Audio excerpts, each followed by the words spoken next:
Folks, Black Star Network is here. Oh, no punches! I'm real revolutionary right now. Support this man, Black Media. He makes sure that our stories are told. Thank you for being the voice of Black America, Roland. Stay black. I love y'all. All momentum we have now, we have to keep this going. The video looks phenomenal. See, this difference between Black Star Network and Black-owned media and something like CNN. You can't be Black-owned media and be scared. It's time to be smart. Bring your eyeballs home. You dig?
It's Monday, July 10th, 2023. I'm Candace Kelly, filling in for Roland tonight. He'll be back Wednesday.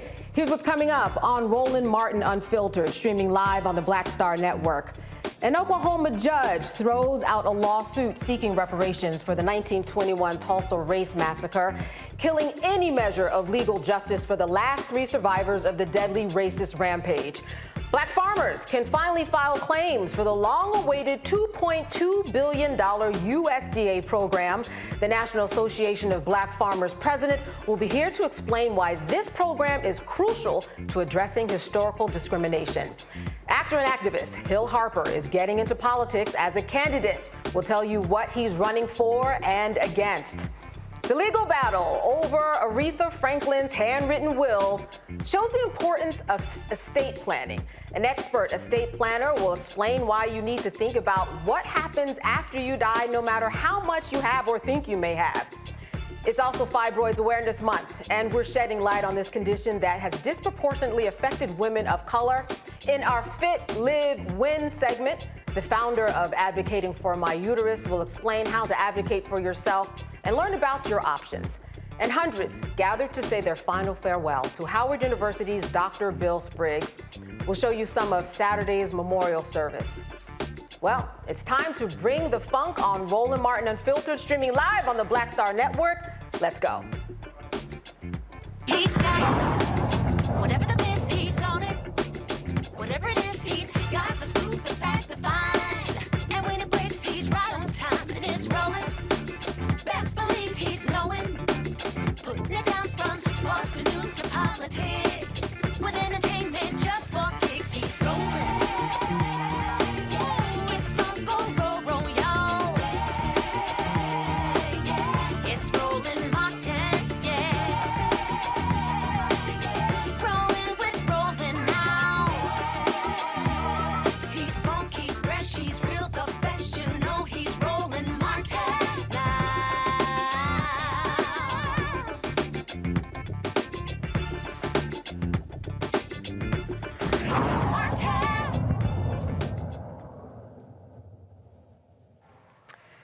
An Oklahoma judge dismisses the reparations lawsuit filed by the last 3 known survivors of the 1921 Tulsa Race Massacre. The 3 had been locked in a years-long court battle against the city of Tulsa and other groups and officials over the opportunities taken from them when the city's Greenwood neighborhood was burned to the ground, killing hundreds and leaving thousands homeless. The city of Tulsa requested the lawsuit be dismissed with prejudice, noting in part, saying that simply being connected to a historical event does not provide a person with an unlimited rights to seek compensation from any project in any way related to that historical event. And apparently, the judge agreed. Well, Demario Solomon Simmons, he's the attorney representing the survivors, and he stood in the historic Vernon AME Church, the only standing Black-owned church structure from the riots. He says that he is not done fighting for justice so far. We didn't expect this because last year, Judge Wall said we could move forward. And so when I had to make that phone call to my clients on a Friday night because I didn't want them to hear about it through the news the way I did. And the question was, how can this happen? She said we were moving forward. And we don't have a good decision, a good reason for that. Because as of today, as of this time, we have not seen a written order. It seems every time Black people seek justice in this community and this nation, the goalposts are moved. Because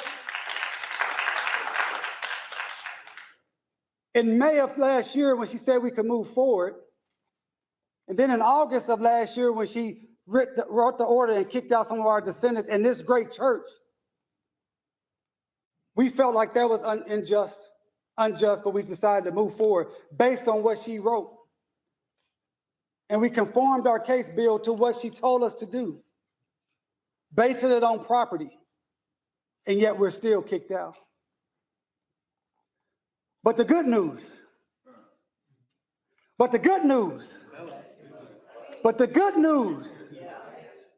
it's not over. It's not over. It's not over.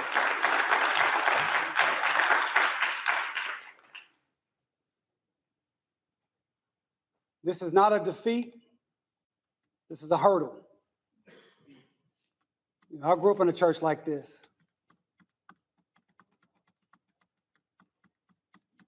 The battle's not won yet, but we're still on the battlefield. I can't sing, so I ain't gonna be waiting on that. So we will be moving forward with an appeal on this case to the Oklahoma Supreme Court.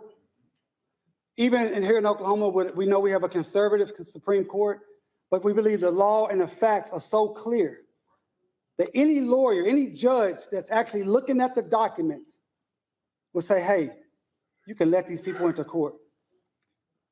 This is what the law requires. This is America. And when we do our appeal, we're going to appeal not only for our 3 survivors, but for those descendants who were kicked out before, and to bring this church, Vernon and Me, which is the only surviving structure from the massacre, to be put back into this case.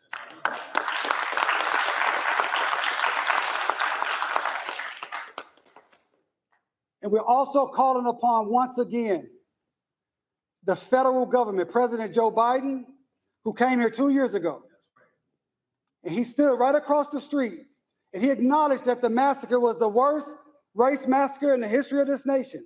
He acknowledged that the pain, the destruction, the mayhem of 40 blocks being destroyed, planes dropping bombs, 12,000 people made homeless overnight. He acknowledged that and said there needs to be justice.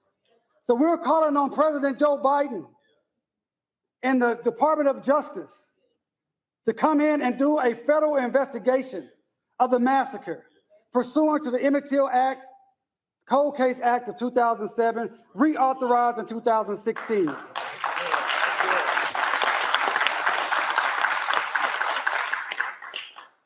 That can be done today. And if the last week has shown us what Ryan Walters, the Secretary of Education, saying the massacre has nothing to do with race. Race massacre has nothing to do with race. With a judge kicking us out on a late night Friday night without any real understanding of why at this point. And just recently, the mayor of this city, G.T. Bynum, saying that he's happy that this case was dismissed because he doesn't believe any Tulsans have gained from the massacre. It's not about what Tulsans gained, it's for what people like Regina Goodwin's family and the descendants and survivors lost during the massacre.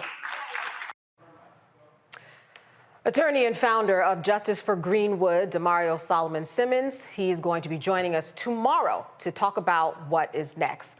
All right, we're going to go to our panel now. I want to welcome Dr. Omayo Congo Dibinga, senior professional lecturer at School of International Service at American University in Washington, D.C., and former Georgia State Representative Renita Shannon out of Atlanta, and political analyst Brittany Lee Lewis joins us from New Jersey, where I am from. Hello, all of you. Good to see you. I want to start with you, Dr. Dibingo. I want to ask you, what is your takeaway from this decision by the court? This has been a battle that has been going on for so long, seemed to have a lot of meat on the bone to it, but legally the court said this just couldn't be done. What is your takeaway? Well, first of all, I'm glad to hear, him say that, this is not over. He's been a guest on the show so many times and has educated us richly on this issue. But also we have to be mindful of the fact that there have been other cases across the world where people have received reparations right here in the United States alone. Rosewood in Florida, for example, or when you look at issues relating to the Holocaust in Canada, they've been doing some work as relates to indigenous communities there. We see California has come out with some recommendations. Places like Evanstown in Illinois have also been looking at this issue as well. Oklahoma has this MAGA mentality where in every way, shape, or form, they are trying to erase and dismiss and disrespect the history of what happened during this time.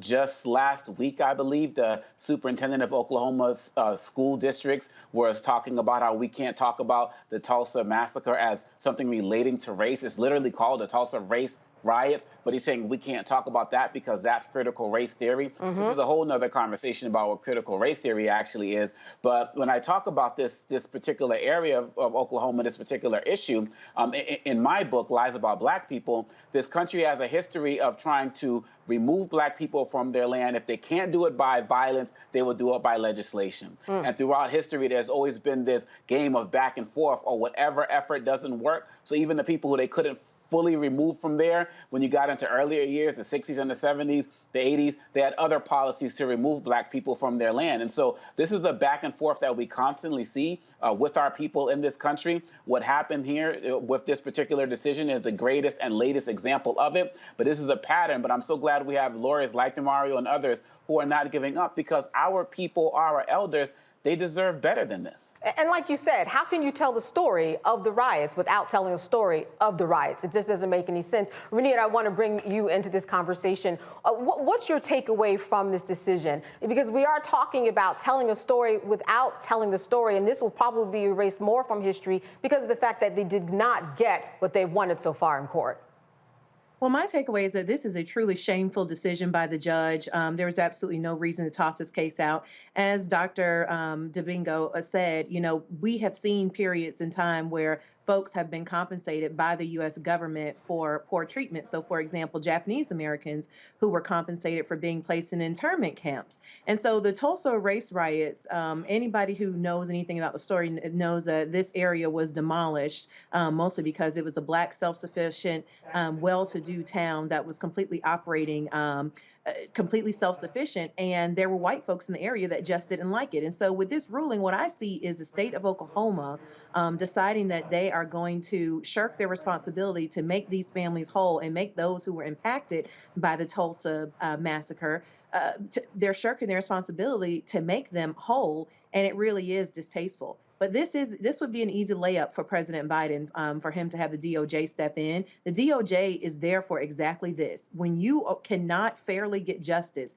from your local government, whether that be city, county, or state, that is when the DOJ is supposed to step in and sort of be a referee and also an enforcer of justice when you're not able to get justice. So I'm hoping the Biden administration is taking a look at this. I'm glad the attorney is going to appeal, but the DOJ really needs to step in and make Oklahoma do what is right. Yeah, and you know, that seems like the logical next step. And as I said, we are going to have a guest on tomorrow, the attorney, to talk about that. Hopefully he will get into that specific, and maybe there will be that follow-up. Brittany, I want to turn the conversation to you because, you know, their legal argument in terms of the plaintiffs, they said that this was a nuisance. This was the same argument that was made in the opioid cases, and they won those cases. $1 billion of money, $1 billion have been given to states across the country. But now we come to this, which certainly it was a nuisance, that a whole town was burned down and people died, right? 1,000 homes burned.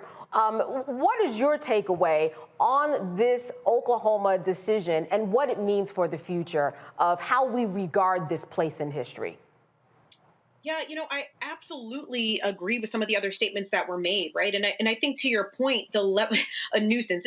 This was more than a nuisance, right? We're talking about an estimated 1.5 million in damages during that period, which was around 20 million today. So these individuals deserve to be compensated. And I mean, it's the city of Tulsa, it's the Chamber of Commerce, it's the state of Oklahoma.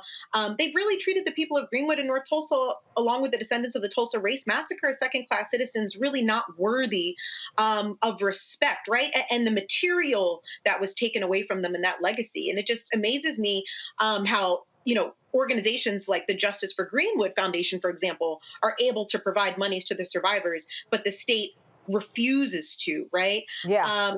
And I think that's the really horrible aspect of it. But I do, you know, and I do want to draw us back to this point about what it means if we do, right, if they do decide to compensate. We know that the United States has, and I think it was mentioned a moment ago, the U.S. paid out $1.6 billion to more than 82,000 people of Japanese ancestry who were placed in the internment camps in World War II. So I would love for the DOJ to step in, because we know it's high time for the government to really put the money where their mouth is in more ways than one. But you know, if they continue to compensate us for the harm that they have done to us. And this isn't just in Tulsa, because we know there's been massacres and there's descendants of those individuals who have been victims of these massacres in New Orleans in 1866, in St. Bernard Parish in 1868, in Wilmington in 1989. We could go on. Springfield. That's right. 1919. Don't even get me started. I think you're started. We can keep talking about just how many times, and just in general, right? In enslavement, right? It opens up, if they really start compensating us, continue to compensate us, it's going to completely underpin the entire economic system, because we are literally owed so much for the tragedies and things that we have been through as a people. Absolutely. Well, points made all over. And again, we're going to be talking about this tomorrow. This is Roland Martin Unfiltered on the Black Star Network. We'll be right back.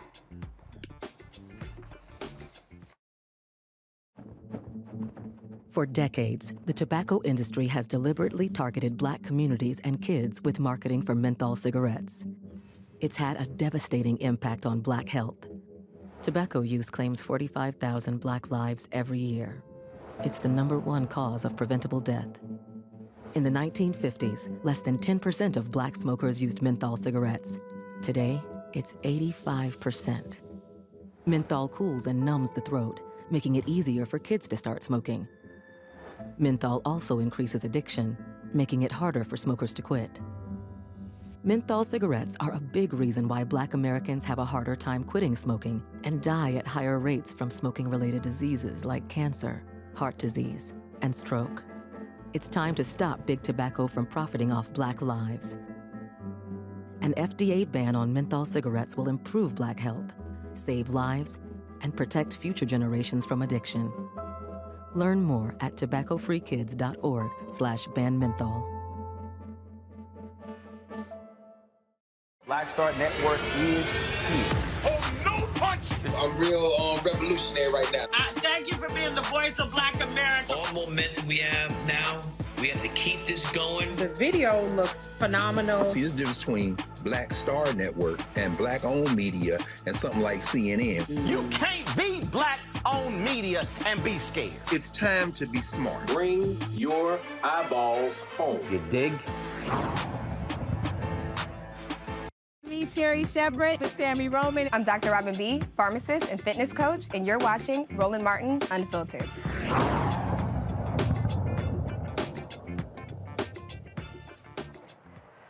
The Biden-Harris administration launches a $2.2 billion relief plan to address the historical discrimination against Black farmers and other marginalized groups. Well, the U.S. Department of Agriculture is now accepting applications for its discrimination financial assistance program through that program funded by the Inflation Reduction Act. This program was created to give financial support to farmers, ranchers, and forest landowners who have experienced discrimination by the USDA in farm lending. Now, for decades, Black farmers have accused the USDA of denying them loans because they were Black and that it prevented them from maintaining their farms. The Biden-Harris administration did create a $4 billion debt relief program, but while white farmers filed a class action lawsuit and put a stop to it.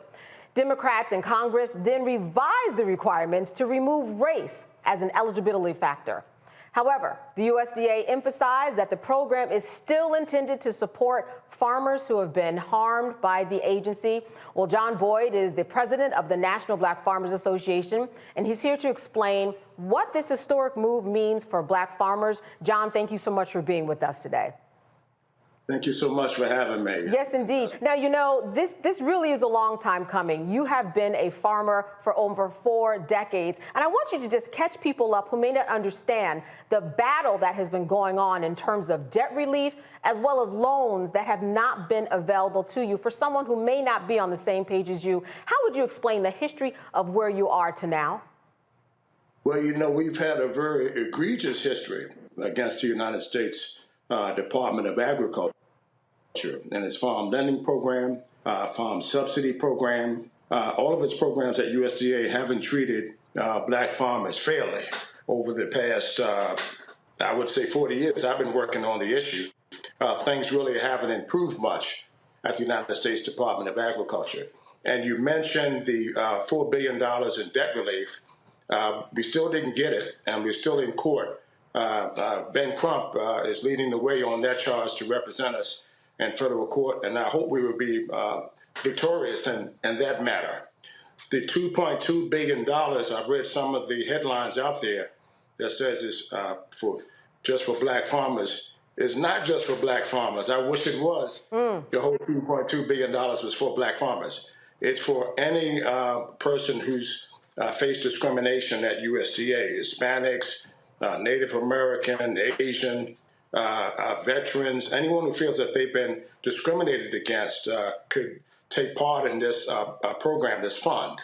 And there were 3 entities that were selected solely by USDA to do the outreach in this manner and process the claims. The National Black Farmers Association wasn't involved in that decision-making process. That's one of the things that have hurt us over the years in Capitol Hill, where these bills pass and then they give the United States, the Secretary of Agriculture, full discretion on implementing them. And it hurt groups like the National Black Farmers Association, who's trying to make things better for black farmers and other farmers of color. So we didn't pick those entities, and we're going to have to wait and see the final results and the final numbers to see who participated and who was found in favor of discrimination and who wasn't. So we're going to be holding the USDA's feet to the fire and those 3 entities that was paid $100 million to process these claims and to do the outreach. So as you said, it's not just black farmers, so that the application doesn't seem as I guess, easy in terms of competition as people might be thinking and what's in the headlines. I went online, I looked at the application. It seemed relatively short and to the point. What is your understanding about what will be taken into consideration in terms of the application that might allow a black farmer to gain access to money?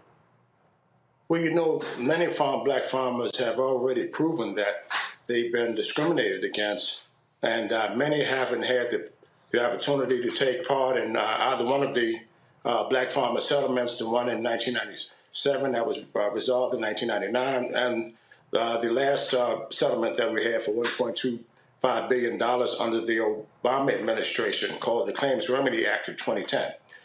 There was only 20,000 people who received compensation, and 83,000 black farmers were eligible to take part in that process. These are the numbers that are concerning to the National Black Farmers Association, and these are some of the things that I expressed to the Secretary of Agriculture to make sure that we're making every effort to make sure that every black farmer and every other farmer of color who's eligible to take part in this process is notified and understands the paperwork and make sure that they file those necessary documents on time within that 90-day window or so that USDA has given us that time period to get it in. Again, the National Black Farmers Association was not selected to be a cooperator with USDA to provide the contract. So we're going to be doing our own outreach on our own to our members and any other black farmer or farmer of color who wants to take part in it. We're going to do what we do, and that's what the government has done to us historically. So here it is, this organization, the National Black Farmers Association, that has led the charge on this to raise these issues time and time again over the past 40 years. And then when it's time for the monies to be dispersed, the government finds other entities to fund and not fund the National Black Farmers Association. But I have a message for the Secretary and those on Capitol Hill. All right. You know, God is still in charge. God is still in charge, and He doesn't like ugly. And I'm for the righteous. I'm for the right. And we're going to continue to do the right thing, whether USDA participates at a dime or $1 million. We don't care. We're going to get out here and do the work and notify every black farmer and every farmer of color about this sign-up period. John, you said God doesn't like ugly. Over the years, there have been so much ugly. I wanted to talk a little bit about, in the early 1900s, there were about 14% of the farmers were black farmers. Now we're at about 4 or 5%. When we talk about the history of black farmers and what happened in terms of not just they weren't able to get loans, but they weren't able to get equipment. People were not, putting them in positions of bargaining power in order to be a part of the process. Besides the debt money, besides the loan money, what else do black farmers face in terms of just the trajectory of history? And are there things that we don't know about that you face today that we just couldn't imagine? Well, thank you for asking that important question. As we speak, Ford, the motor company, is in Tennessee, Western Tennessee, building a battery plant. And to this battery plant, they want to put in a new superhighway that runs primarily through black farm-owned land.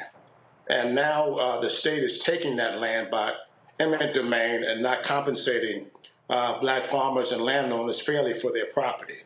This is another example of how we're being displaced. So if we're not getting the right compensation for our land, people, that's what displacement is. And these things are quietly happening to us. We have farmers who are being terrorized in portions of the country that we've been fighting those battles. So time and time again, we have all of these issues that face black farmers, from John Deere, who hasn't been treated us fairly and equitably over the years. We have Coca-Cola, PepsiCo, who hasn't issued one contract with the black farmer to grow a potato. These are real issues. McDonald's, well, we haven't been able to get a contract with McDonald's, but many blacks go through their line every day and order a Happy Meal. These are things that black people should be understanding, that these companies are just as guilty as the government by taking our land and not treating us with dignity and respect. The United States Department of Agriculture is at the core of the land loss issue for black farmers. We've lost millions of acres. At the turn of the century, we owned 20 million acres of land. Today, we're down to 4 million. Right. At the turn of the century, there were 1 million black farm families strong. 1 in 14 was a black farmer. Today, we're less than 1% of the nation's farmers. And we're facing extinction. And we continue to give everybody a free pass to continue to mistreat us in this country. And I've been up here saying that we're sick of that. And I've been taking a stand. And I got a mule. I named him Jesus. And I brought him to Washington, D.C. when I filed that lawsuit against the government for debt relief. And I'm going to take that mule all around the country during this election cycle and notify our people that we do have some choices, and we have to make our voices heard, that how badly we're being treated in our own country. Absolutely. And, we graduated from slavery to Jim Crow to sharecropping. And here we are, I'm talking to you in the year 2023. We're just getting a discrimination fund approved. Just getting it approved and having a sign-up period. Again, that we can't even have that name just for black people. We have to share it with everybody else. We're going backwards in this country. Affirmative action. We've lost affirmative action.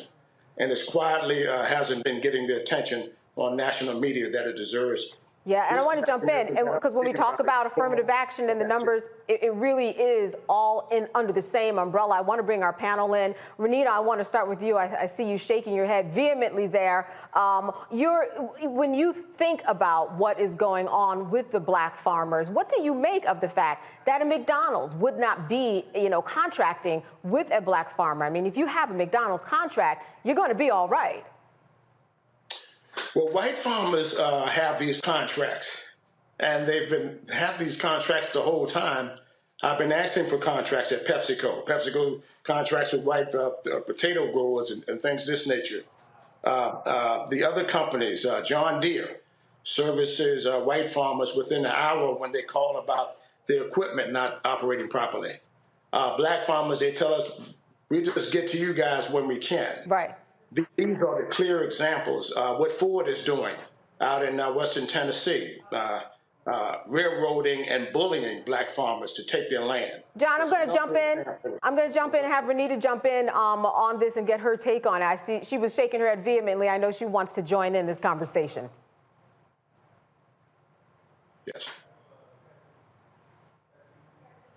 Georgia with black farmers do face. And I've been shaking my head vehemently because I understand what he's talking about. And we've seen this in almost every industry when it comes to black business owners, particularly speaking about the lack of contracts that are given to black business owners. And so when you look at everything from state contracts to the type of contracts that black farmers can receive, there's always these disparities of black folks not receiving the same. Additionally, what Mr. Boyd talked about and the fact that seeing this discrimination fund get knocked down and opened up to everybody really is problematic because we know that there are systems in this country that work to make it hard for black folks to be able to get ahead. And so whether you're talking about black farmers being able to get loans or whether you're talking about black people being able to purchase homes, we know that there is disproportionate discrimination against black folks, but the government makes it very difficult to reserve any sort of resources when you're talking about financial resources or restoration for a particular group. You have to almost prove that it is exclusively that group that was impacted, even though we see that black people know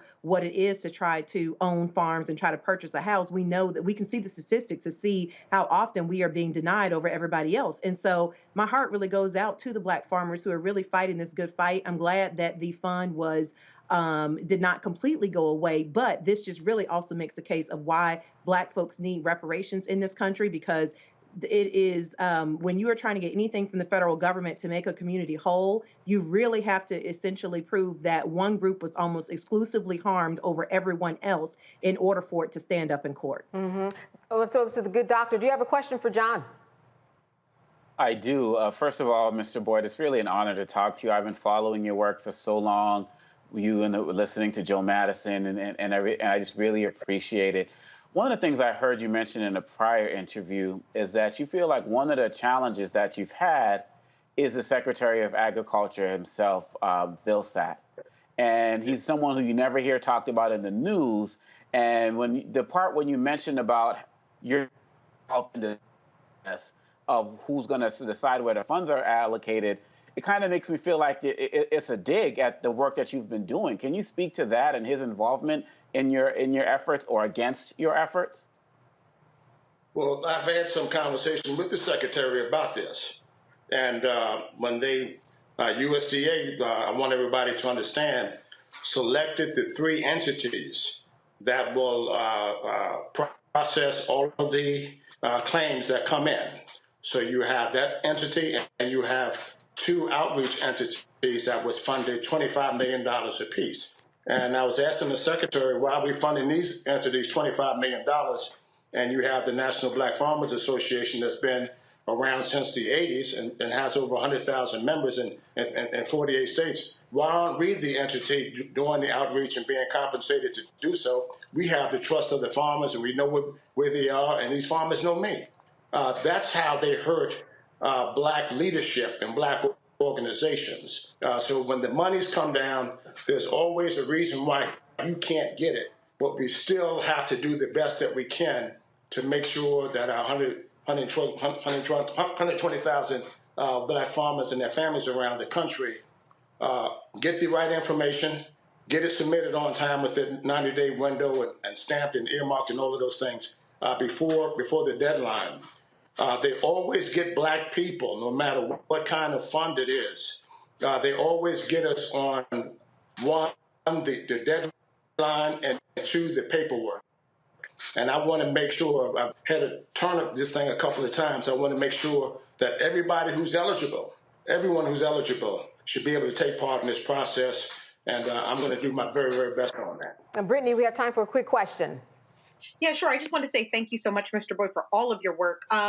Since we're getting ready to wrap up, I'd really just like to know how we as the Black community can do more to support our Black farmers. Well, they can go to our website. We have a website, blackfarmerswithas.org. They can make a financial contribution. And you heard me mention the regional meetings that I'm going to be having in the coming weeks to notify Black farmers of their eligibility.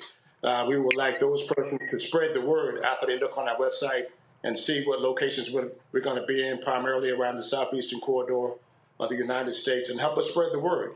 Like I said, we didn't get funded, so the community can support us. They can go right online and support us today at blackfarmers.org. All right, John Boyd, president of the National Black Farmers Association, I want to thank you so much for being with us. I understand that those decisions on the application will be made by the end of the year, so I'm sure that we'll be having you back. Roland Martin Unfiltered will be right back, right here on the Black Star Network. Hatred on the streets, a horrific scene, a white nationalist rally that descended into deadly violence. You will not. White people are losing their damn minds. As an angry pro-Trump mob storms the U.S. Capitol, we've seen shots. We're about to see the rise of what I call white minority resistance. We have seen white folks in this country who simply cannot tolerate black folks voting. I think what we're seeing is the inevitable result of violent denial. This is part of American history. Every time that people of color have made progress, whether real or symbolic, there has been what Carol Anderson at Emory University calls white rage as a backlash. This is the rise of the Proud Boys and the Boogaloo Boys. America, there's going to be more of this. Here's all the Proud Boys, guys. This country is getting increasingly racist in its behaviors and its attitudes because of the fear of white people. The fear that they're taking our jobs, they're taking our resources, they're taking our women. This is white fear.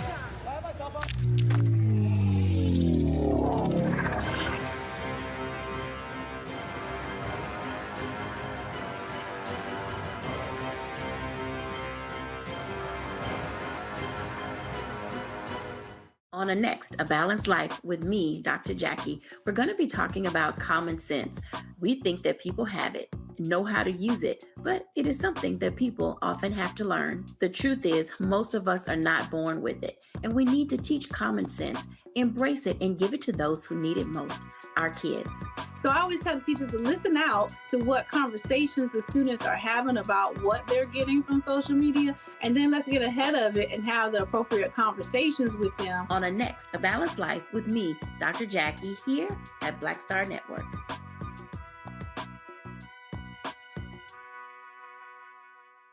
I am Tommy Davidson. I play Oscar on Proud Family, Louder and Prouder. Right now, I'm rolling with Roland Martin, unfiltered, uncut, unplugged, and undamn believable. You hear me?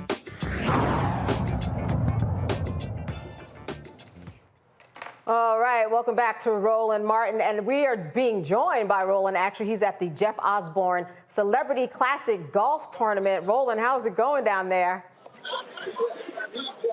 I'm not getting y'all back. Uh-oh, Roland? Hey, folks, Roland Martin here. I am live in Rhode Island for the annual Jeffrey Osborne Celebrity Golf Classic. J.O. joins us. What's up, man? Hey, man, it's you. Thank you for coming, Roland. Not a problem. You ain't missed one. No. If you tell me we playing golf, I'm there. You know, that ain't a problem for me. So first of all, people keep asking me this. They're like, why the hell are you going to Rhode Island? I'm like, that's where Jeffrey's from. That's right. People swear you from L.A.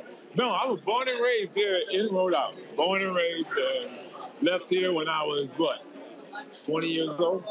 Went out to L.A. with this group called LTD. Yeah, so. And all she wrote. And that was all she wrote. But again, you could have hosted this in L.A. You could have hosted anywhere. Right. But why did you want to bring this golf tournament back to your home state? Well, it's just beautiful to come back home and be able to contribute and give something back to the community that I grew up in. I mean, anybody can do it in L.A., It's a little tougher here because I got to fly people a long way to get here, but it means so much more. I always joke with Jeffrey, the black population of Rhode Island dramatically increases every year around this tournament. You are right. You are right. Oh, man, it was tough growing up. I had to play with most of the guys that were working their way through Berkeley School of Music. Because there was no black musicians for me to play with. I was growing up. That's crazy. It's a few folk here, but it ain't that many here. No, it's less than when I was growing up. No, wow. Yeah. Wow. It's a big Hispanic population here, so it is what it is. Now a lot has changed because we used to have the annual softball tournament. Yeah. But then that was fun. A whole bunch. That was fun. But it was fun. But a whole bunch of them old geezers wouldn't pay attention. It's called stretching before we play. Oh man! Oh, you remember all that? Oh, Johnny Gill Gill when he strained his butt muscle. James Worthy when he blew his hamstring. That's right. Exactly. It was so many injuries. Y'all, Jeff was like, "Yeah, we can't do the softball game. We can't do the softball anymore." You're all right, though. There was a lot of injuries. Hey, stretching helps. And then we did bowling. We did bowling. Yeah, we did the first year. Second year, we did basketball tournament. The Magic came. We did one at Providence College. Did a little basketball thing, and that was fun. And then we flipped over to softball. Okay. And now they sold the stadium. It was the Pawtucket Sox. Right. It used to be the Red Sox farm team. They sold that stadium, so they're no longer in there anymore. Oh, so wow. Yeah. Wow, that was always fun. That was fun. I got some great video. One of you I hit a home run. What? So, you hit a home run? Oh, absolutely. Oh no, I got the video. Oh, you got it? Oh, I got the video, and I danced around all the bases. I remember that. I do. I danced around the bases. Even we had Kareem on first base, and he couldn't bend over to get him. Oh my God! I was like, why is his big ass on first base? That was hilarious. I was like, what? But then, of course, that was cracking me. I remember that y'all brought a basketball goal out, and Magic Kareem had a free throw shooting contest, and they couldn't hit a damn thing. I'm like, they Hall of Famers? And then Kareem did the skyhook thing, and he couldn't. They were like, look, we retired. We retired. It was obvious they retired. Now, one of the highlights, and again, I got a lot of great stuff. One of the highlights is also the music battle that always happens. When last time, because I think wasn't the last time, Freddie Jackson, the whole back and forth. But then you and Eddie Levert normally get into it. Right. But the My Girls sing off. Oh, that's wow. That was wild. With Smokey. And then Chris Tucker got in it. That boy can't sing. That boy can't sing. No, but he's funny as hell. Right, he is funny. He is fun. And then Sid want to hop in too. Sid's always hopping. So that's always fun. Now, tell folks though about the charities that you support with the proceeds from the tournament. Well, we have like 6 charities to support. The big one is Boys and Girls Club. All of us came up with the Boys and Girls Club. So the Boys and Girls Club, the Amos House, they support people, take people off the streets, feed people every single day. It's a great organization. St. Mary's Home for Children, another organization, they support abused children, so that's important for us. We have the Met School, it's an alternative high school where kids can go and learn a trade that they really want to move on to the next level. We have Buttonhole, which is a only 9-hole golf course in Rhode Island that kids can go and learn how to play golf. And they come to the public schools during recess and talk to the kids about golf and teach the kids how to play golf. So that's a real important one for us too. So we, in the Rhode Island Philharmonic, we together try to put music back into the public school systems because that's the first thing that they cut out. Is always, you know. So those are the 6 charities. Well, that's crazy. Crazy. Look, I played cornet at elementary school, bass baritone horn. Yeah, I played cornet at elementary school, bass baritone horn in middle school and high school. Brother played trumpet. One sister played flute. One played clarinet. I got one sister. She played she the black sheep of the family. I don't know what the hell she was thinking. Yeah, she was laughing at y'all. We all give her the side eye like, your ass didn't play no instrument. Right. Be like, I don't know what's wrong with you. But one of the things, and I've long maintained this, that the reality, playing music for me was huge when it came to education. Yeah. Because again, exercising that creative side and also discipline. Right. Having reading music. I mean, the whole. And so, to me, it is a shame that we do not have the arts in a huge way in our schools. Yeah, and it's a proven fact that it actually helps with education, having a music system in the schools. I remember back in the day, they used to give us instruments. Right. You didn't have to have your own instruments. There you go. That's right. I rented. Yeah. Yeah, exactly. So we're trying to bring that back, and hopefully we can help, get some of these young kids back into really playing music instead of sampling everything. Absolutely, absolutely. Now, we talked. So y'all look forward to our Rolling with Roland interview with a great conversation with Jeffrey. Right. You can actually go to our season 1. You go to our Black Star Network app. You go to YouTube channel. You can actually watch it. And one thing that we talked about was how during COVID, we went and took voice lessons and went back to playing drums. I did. Because like, I ain't got nothing else to do. Right. And so, because this is the first tournament since COVID. Yeah, and so, what was that? How crazy was that experience again? You going back to the basics of music. It was important. It was very important because, you forget that over the year. I take things for granted. And I was working all the time, so I never really took time to sit down and do exercises. And I was like, wow, this is so important. And it just opened me up. So it was great. We got back to my creative self, things that you kind of, just don't do anymore. And I actually got behind the drums. That took me about 6 weeks, and then I dropped that one real quick. Why? What happened? Hey, it's just, that's how you started. Oh man, it's just you gotta do it every day. Especially when you haven't done it in years. Right. It's a whole different muscle reaction to playing drums. So, I did it for a minute. Yeah, I'm good. Yeah, I'm good. You're like, I'm gonna go back out to that microphone in the center stage. Right. Like that's your job back there. That's your job back there. Yeah, but it was fun, definitely. Talk about some of the folks who are here and one of your longtime buddies over there in his pink or is it red seersucker suit, Smokey Robinson. Smokey Robinson is a miracle. You know what I mean? He really is. He's amazing. He's in incredible shape. He still sounds incredible. Yep. He's just one of the nicest people I ever met, and gave me one of my first jobs when I went to LA struggling with LTD. I ended up playing drums with Smokey. Wow. So, we've been close for so many years. Great friend, play golf with him all the time, and he always supports me. He's always here every single time. Yep. So I love Smokey, man. Now, so that's interesting. So you played with Smokey, but wasn't your first major gig, was it with the OJs? It was the OJs, right. 15 years old, played in a little nightclub here. 15? How your ass get a nightclub? I used to have my local band, so I could play in a nightclub. I just couldn't hang out. You gotta go through the back door, really. Right. They like, you can't come through the front door. That's how I got to gig with them, because Columbia said, come on up and see the OJs. And I went up, and because they had a little problem with the drummers. So I talked to Eddie after the show. He said, you want to come up and audition, but bring some older guys. So I brought a few guys, and I ended up getting a job. So that was the greatest experience. And they want you to tour. They wanted me to tour. My mom but your mama said, not now. Not now. Not at 15. Not at 15. I was like, okay. Hey, Smokey. We're going to bring Smokey over here.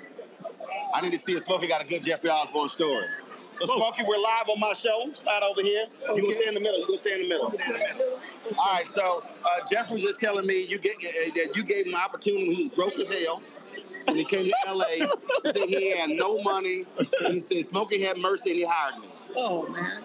He was a great drummer. Jeffrey's a great drummer. Jeffrey can play a lot of instruments, man. And last time I saw him, we were talking about him playing, he plays the trumpet. And I told him he should do that in his act, man. He said he trumpet. Oh, yeah, I played a little trumpet. Plays the trumpet. A little trumpet. Yeah, he said. I mean, it was about that big. No, he plays a lot of instruments, man. So, yeah, he was my drummer. And he was great, man. But did he ever get out of line and you had to hey, come here? He never got out of line about anything. No. I don't even think Smokey knew I sang back then. Yeah, I didn't know. No, you didn't. I didn't know he could sing. Yeah, no. I had no idea. Then they shot at LTD. Wait a minute, you were like Otis Red. You carrying the bags. Right. The next thing you know, hey, come here. Setting up my own drums. He and Henry. Henry was a bass player. And they started LTD, man. That's when I found out he could sing. Mm-hmm. And he could really sing. Right. Yeah. I think that singing thing has worked out a little bit. I think so. I think it worked out just a little bit. Yes, indeed. Now, speaking of that singing thing working out a little bit, folk been making fun of you because they posted a video of you in your red leather suit and your new album, Gasm. And I was like, why y'all hating? If you 82? Yeah. I said, if you 82, what? I said, hell, if you 82 and you can still groove, shut the hell up. I agree with you. Well, wait. Did you say he can still groove? Yeah. Okay. Yeah. Well, Smokey on stage, he was. Oh, yeah, Smokey be getting down. He was working it, and he was like, look, I still got this. Well, Have you seen him on stage? What they say. Yeah. You kind of has a gasm up there. Exactly. Jeffrey trying to sell albums. Thank you, baby. There you go. That's my brother. Yes, indeed.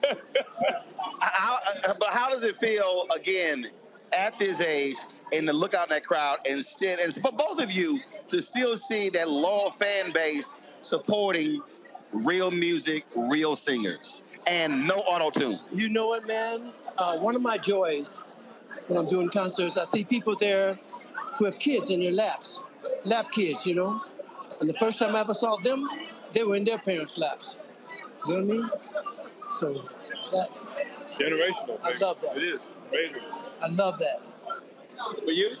I mean, I love to see youth at my concert. That's the greatest thing to see. You know, it's all races, all creeds, all colors, all everything. Right. It's all we get is people coming up and saying, "My mama loves you." Yeah. How about my grandma? Right. You know what I mean? That's true. Yeah. See, I don't mind that. So look, it happens a lot when I'm traveling. Somebody will say, well, I just said Esther. They were like, hey, can I get a photo?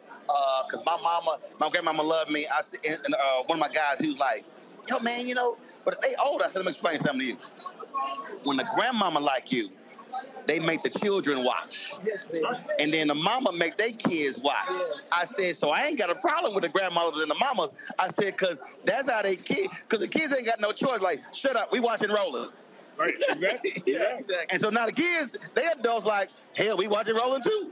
And they're going to make their kids watch. So I'm perfectly fine with it. There you go. I feel you. That's a blessing. Pass it on down, baby. Indeed. Last question, how's your golf game? Well, I guess the interview just ended. Well, I guess you got that answer. Yeah, I guess the interview just ended. Oh, well. Hey. Just ended. Just ended. Well, look, we're excited to be here.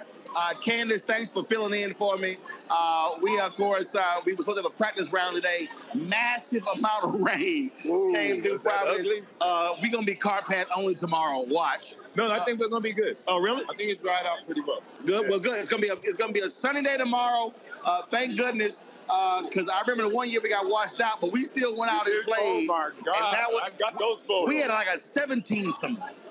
That was crazy. It was crazy, and that was the last time Moses was with us. Right. Moses alone, and so that was absolutely crazy. I got videos and photos. See, they always dogging me. So I always got my camera. Man, why you always shooting? But then I was like, say, can I get some of that video? Because, you know, wasn't nobody else shooting. So I'm like, see what happened while you always shoot? That's how we do it. Right.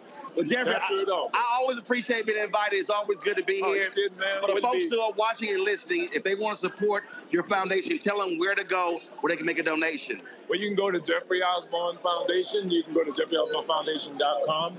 You can go to jeffreyosborneclassic.com, and you can make a donation, without a doubt. And we welcome the donation because we're doing so many things with these great charities here. So, yay.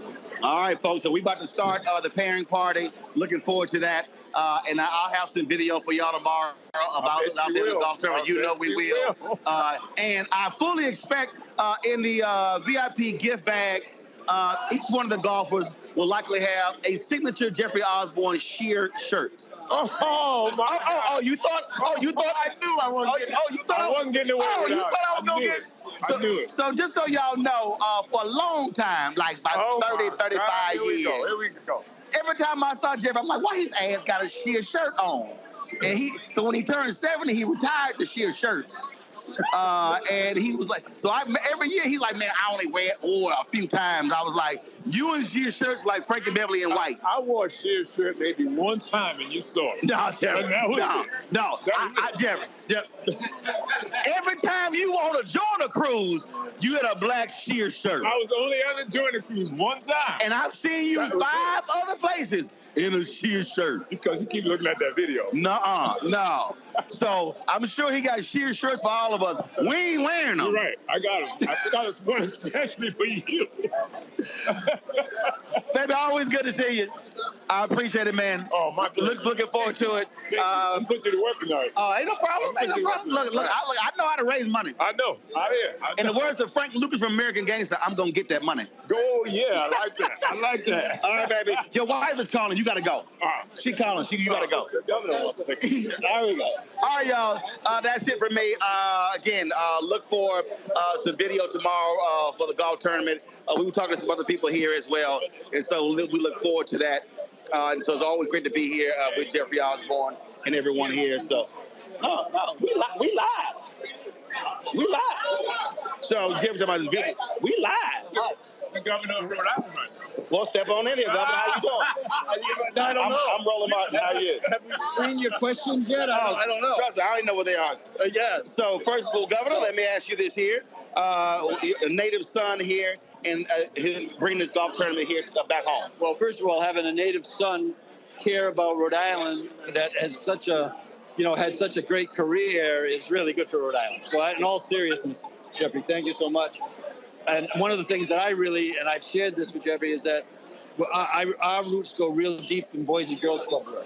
So when I hear that, we're one of the sponsorships that you're providing is in that area. And then the other area we have deep roots on is in education. So we're starting a strategy in Rhode Island to add 1 million extra hours of learning time out of school. And we're engaging with municipalities all around the state to make that happen. So when you see a young person like this, right, of his stature, that willing to be in Rhode Island and invest in Rhode Island, there's not words that can express that appreciation on behalf of the people in the state of Rhode Island. So when Jeffrey starts singing, do you get up and dance in a little groove? Well, I'm not really that good of a dancer. My wife Susan has put up with me. Tonight. My wife Susan has put up with me for a long time. She's a good dancer. I'm not really there, so I kind of enjoy the music. See, Governor, this is real simple. I don't think you would want to follow my lead on Governor to grooving or dancing. Governor, keep it real simple. All you got to do is do this here. Yeah. That's it. I can do that. Okay, no, that's not what I just did. No, you gotta have like a little dip. You gotta, here, then here. I've had friends that have tried to get through those things for a long time. They've given up on me. I think you would too in about another 10 minutes. So we'll leave it right there, right now. Well, we appreciate it. Thanks for coming out, supporting the foundation. Glad to be here. Yeah, and let everybody out there know. Look, this the classic here, the Jeffrey Osborne Classic, is something really worth investing in and contributing to. All right, well, appreciate it. Thanks so much. All right, folks, that is it.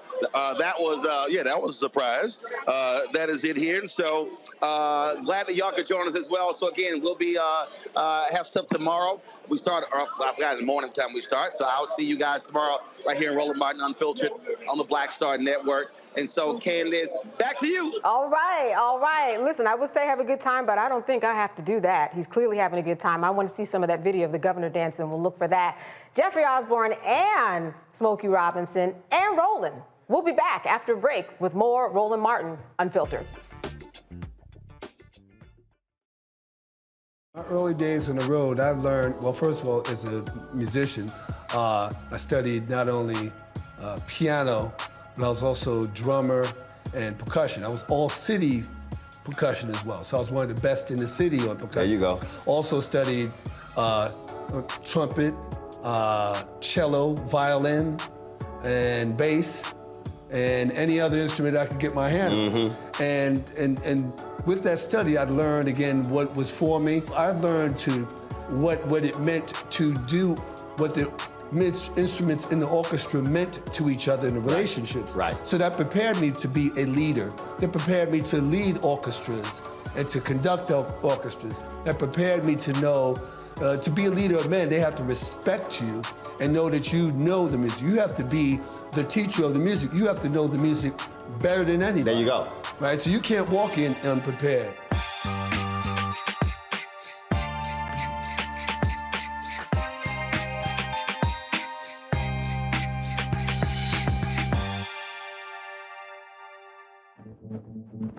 For decades, the tobacco industry has deliberately targeted Black communities and kids with marketing for menthol cigarettes. It's had a devastating impact on Black health. Tobacco use claims 45,000 Black lives every year. It's the #1 cause of preventable death. In the 1950s, less than 10% of Black smokers used menthol cigarettes. Today, it's 85%. Ban menthol cigarettes. Save lives. Hi, I'm Jo Marie Payton, voice of Sugar Mama on Disney's Louder and Prouder Disney Plus, and I'm with Roland Martin on Unfiltered.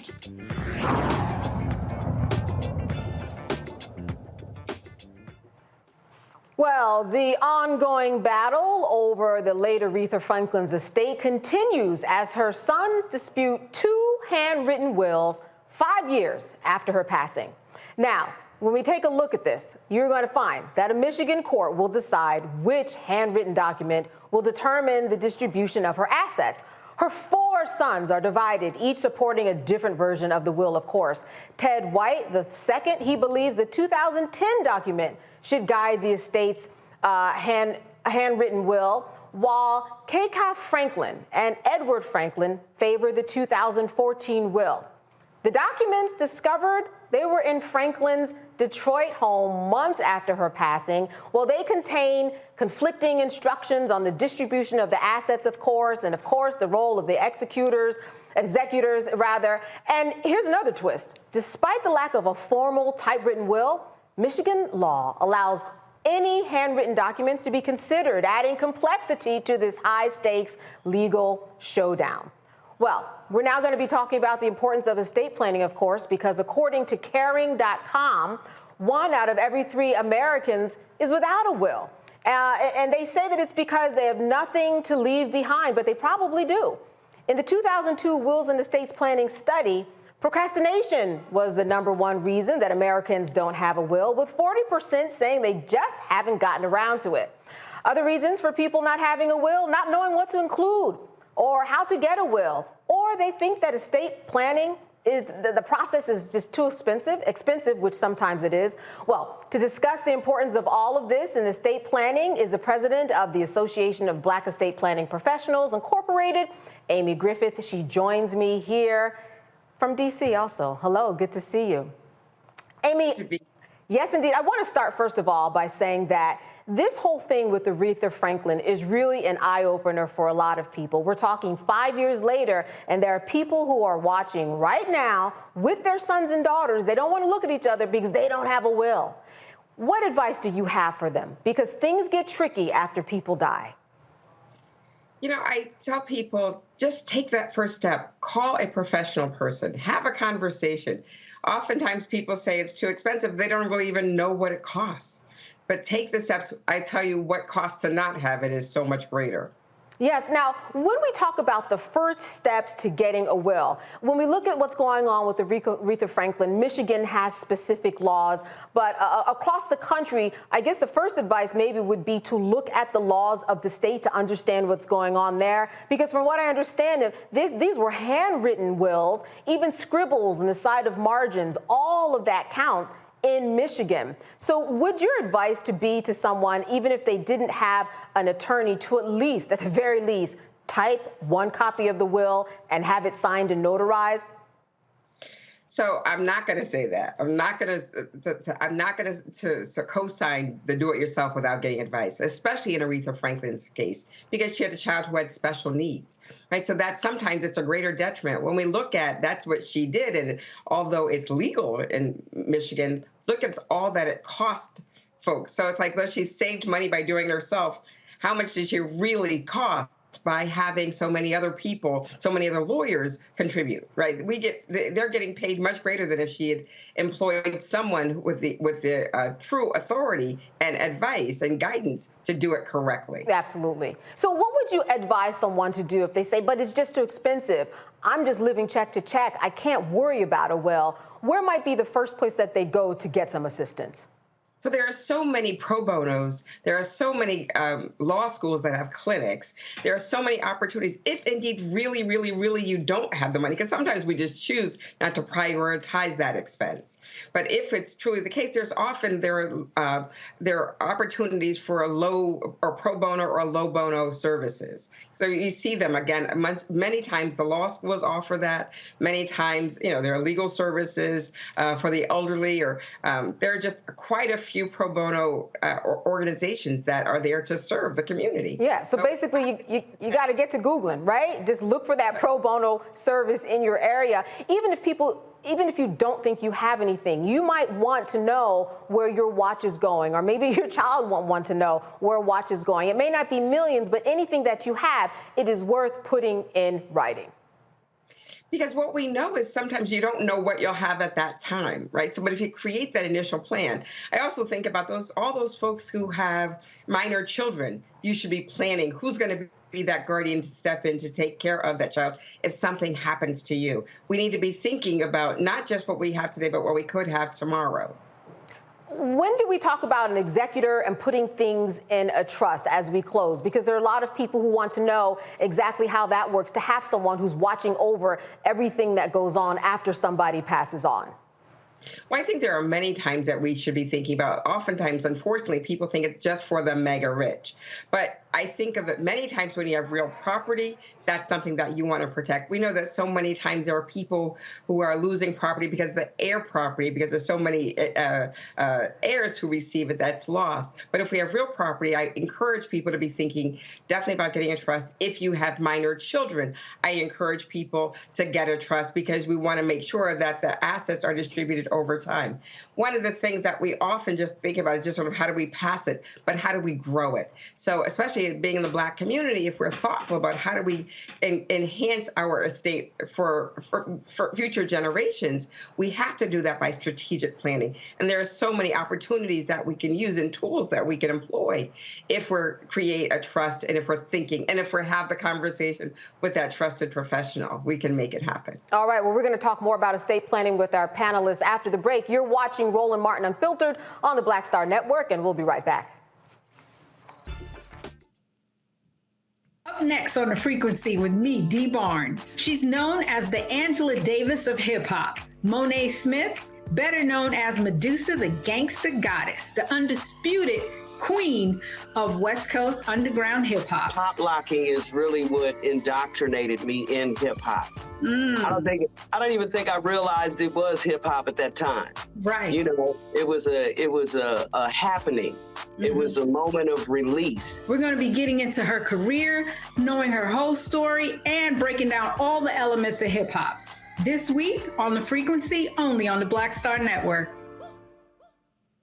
On the next Get Wealthy with me, Deborah Owens, America's Wealth Coach, the wealth gap has literally not changed in over 50 years, according to the Federal Reserve. On the next Get Wealthy, I'm excited to chat with Jim Castleberry, CEO of Known Holdings. They have created a platform, an ecosystem to bring resources to Blacks and people of color so they can scale their business. Even though we've had several examples of African Americans and other people of color being able to be successful, we still aren't seeing the mass level of us being lifted up.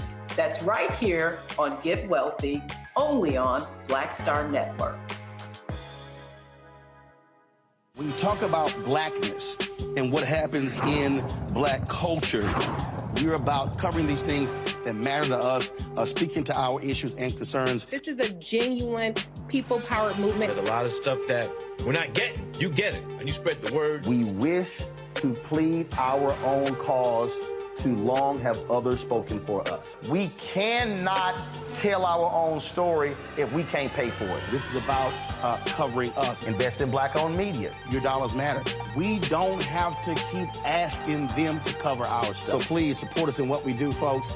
We want to hit 2,000 people, $50 this month, raise $100,000. We're behind 100,000, so we want to hit that. Y'all money makes this possible. Check some money orders. Go to P.O. Box 57196, Washington, D.C. 20037-0196. The Cash App is $RM Unfiltered.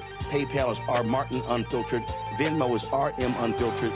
Zelle is Roland at RolandSMartin.com. Hi, my name is Freddie Ricks. I'm from Houston, Texas. My name is Sharon Williams. I'm from Dallas, Texas. Right now, I'm rolling with Roland Martin, unfiltered, uncut, unplugged, and undamn believable. You hear me? All right, so before the break, we were talking about Aretha Franklin and the fact that her whole estate is under scrutiny and in court right now because she did not have a will that her 4 sons could decide upon. One of the wills was found in her cushion of her couch. Her estate is worth about $80 to $100 million. So with that in mind, we're talking about wills. We have an expert, and I'm going to turn to the panel now. I know that we probably all have our stories of someone who passed away and there was a will in question, whether you have $80 million or $800. There might be some infighting if there is no will. I want to start with you, Brittany. What is a question that you have for our expert tonight? Yeah, so I would love for you to just speak to the four foundational documents of estate planning, because I think sometimes folks get up in just the term will, but they don't recognize the fact that there's other important pieces of paper that need to be drawn up as someone potentially ages or gets sick. Actually, I would suggest that it's not even just when you get sick or when you age, because I say at 18 is when you become an adult. 18 is when you should have the foundational documents that include the power of attorney, which gives somebody capacity to act on your behalf for financial matters, and that's as broad or as limited as you choose it to be. The healthcare powers of attorney and proxy, as well as that last will and testament. Those are the three things that you should have at 18, let alone not just when you become a senior. Dr. Debinga, I want to turn to you. Question. One of the questions I had, and I really appreciate this, the talk that you're giving tonight and this information, because we really need it. What are your thoughts about online wills, templates, things like LegalZoom and the like? Do you recommend those for people who might be tech savvy somewhat as a way to get started? So again, I would suggest that's great for an 18-year-old who doesn't really have a whole lot of assets or people who wouldn't be negatively impacted. But I think for those people, like, for example, Aretha Franklin, and so legally what she did was correct, but she didn't get any advice. And so for those people where advice matters, even Chadwick Boseman didn't have a comprehensive plan. We look at, Prince. So those folks, there's far more greater questions that should be asked. And if you don't know the questions to ask or the questions that should move you forward, what's going to protect taxes? What's going to mitigate taxes? How do you plan for somebody with special needs? You don't know those questions to ask independently. And if the computer doesn't pose it, you don't know to present it. Renita. So just to further lay out the case of what you're saying about needing to involve a professionals to help you with your estate planning, using the Aretha Franklin case, can you tell us, because Michigan's not the only state that allows a handwritten will to be considered in court. So what is the reason that they wouldn't just, in this case, they're not just going with the most recently dated handwritten will? Like, talk to us about some of the problems that can come up with doing that. So some of the times, people find reasons to contest a will because if they think that the person isn't of sound mind or if there was undue influence. Those are two of the reasons that people typically contest a will, right? And so, but one of the things that we think about is we don't know what the position was, who was for, or who drafted it. And so one of the things that typically, because it's handwritten, it looks like you can judge somebody's handwriting and say who is it. But did it really have undue influence? So we don't know that.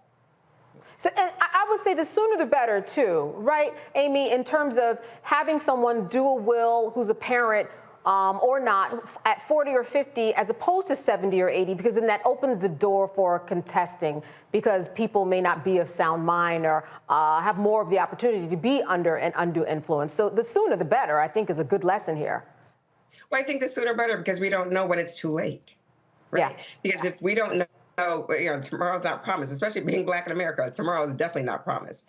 And so, I've had people who are in their 30s all of a sudden be fallen into sort of significant catastrophic illness because it's not just planning for death, but it's also planning for incapacity. So we're able to make sure that we have the right people in place to identify who's going to care for us when we can't care for ourselves. So we have about 20 seconds left, and I want to get this last question in. This is a case of Aretha Franklin that has gone to court today. What do you think is going to be the outcome of this? You're the expert, you've got two wills, you've read the facts. What is your feeling one way or the other? So the greater probability is that the most recent, as long as it cannot be determined as invalid. But the problem is, again, what we should be trying to do is avoid probate in general. And so I know we didn't get a chance to talk about what a trust is in great length, but the trust avoids probate while the will directs probate. And that's one of those things that costs the family, that costs in so many different ways. So I encourage people to, again, have that advisor so that you know that, again, the goal isn't to get through probate, but to avoid it. Absolutely. And you know what happens is that once you have a will that's not in place, not only do you waste time, but you are wasting money in order to try to get the will to kind of make sense, and you're fighting for that. So many reasons to have a will. I want to thank you so much for being with us today, and good to see you. More of Roland Martin Unfiltered when we come back after a break. Next on the Black Table with me, Greg Carr. Succession. We're hearing that word pop up a lot these days as our country continues to fracture and divide. But did you know that that idea, essentially a breaking up of the USA, has been part of the public debate since long before and long after the Civil War, right up to today? On our next show, you'll meet Richard Crichton, the author of this book, who says breaking up this great experiment called America might not be such a bad thing. That's on the next Black Table, right here on the Black Star Network. I'm Faraji Muhammad, live from LA. And this is The Culture. The Culture is a two-way conversation. You and me. We talk about the stories, politics, the good, the bad, and the downright ugly. So join our community every day at 3 p.m. Eastern and let your voice be heard. Hey, we're all in this together. So let's talk about it and see what kind of trouble we can get into. It's The Culture, weekdays at 3, only on the Black Star Network. Hatred on the streets, a horrific scene, a white nationalist rally that descended into deadly violence. White people are losing their damn minds. As an angry pro-Trump mob storms the U.S. Capitol, we've seen shooting. We're about to see the rise of what I call white minority resistance. We have seen white folks in this country who simply cannot tolerate black folks voting. I think what we're seeing is the inevitable result of violent denial. This is part of American history. Every time that people of color have made progress, whether real or symbolic, there has been what Carol Anderson at Emory University calls white rage as a backlash. This is the rise of the Proud Boys and the Boogaloo Boys. America, there's going to be more of this. Here's all the Proud Boys, guys. This country is getting increasingly racist in its behaviors and its attitudes because of the fear of white people. The fear that they're taking our jobs, they're taking our resources, they're taking our women. This is white fear.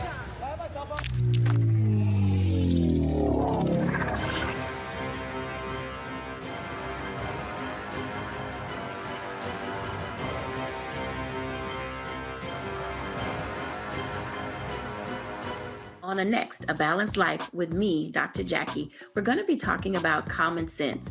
We think that people have it, know how to use it, but it is something that people often have to learn. The truth is, most of us are not born with it, and we need to teach common sense, embrace it, and give it to those who need it most, our kids.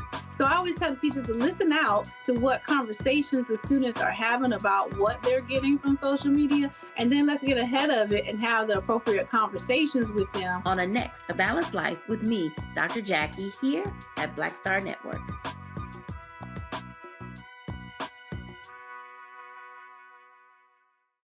My early days on the road, I've learned, well, first of all, as a musician, I studied not only piano, but I was also drummer and percussion. I was all city percussion as well. So I was one of the best in the city on percussion. There you go. Also studied trumpet, cello, violin, and bass, and any other instrument I could get my hand on. And with that study, I learned again what was for me. I learned what it meant to do, what the instruments in the orchestra meant to each other in the relationships. Right. So that prepared me to be a leader. That prepared me to lead orchestras and to conduct orchestras. That prepared me to know, to be a leader of men, they have to respect you and know that you know the music. You have to be the teacher of the music. You have to know the music better than anybody. There you go. Right, so you can't walk in unprepared.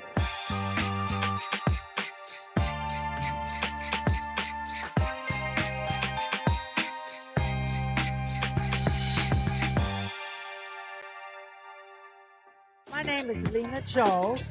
and I'm from Opelousas, Louisiana. Yes, that is Zydeco capital of the world. My name is Margaret Chappelle. I'm from Dallas, Texas, representing the Urban Trivia Game. It's me, Sherry Shepherd, and you know what you watch. Roland Martin on Unfiltered.